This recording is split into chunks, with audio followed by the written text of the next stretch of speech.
have I told you guys that I saw Madison Beer?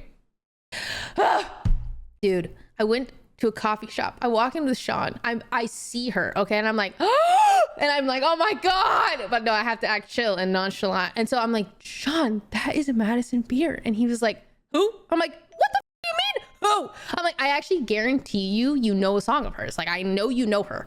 I'm like, also, is that not just the most beautiful woman you've ever seen? Anyways, people were like going up to her and asking her for a photo. And I was like, no, I'm not going to do that. I want her to enjoy her time at this coffee shop. But I was like, oh my God, that's a Madison Beer. She's literally just the cutest little woman you've ever seen. I don't know if I would ever approach a celebrity, realistically.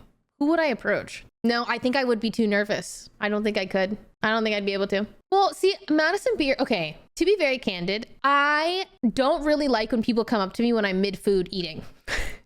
And I think that it's really polite when people come up after I finished my meal and they're like, hey, we saw that you finished your meal. We didn't want to like interrupt you. And can I get a photo? I'm like, oh my God, that's so kind. Thank you.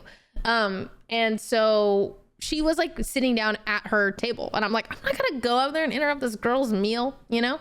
That's okay. Yeah, basically, yeah, it depends on the scenario and if it's appropriate. Like, don't invade their personal time if they're either. That's what, yeah, it's like, I don't, you know, especially because, like, okay, not that I am anything close to Madison Beer's fame, but more so, I know what it feels like to be approached in the scenario, or like, yeah. Basically, I kind of can empathize. I'm like, oh yeah, like I wouldn't really want to be approached right now either.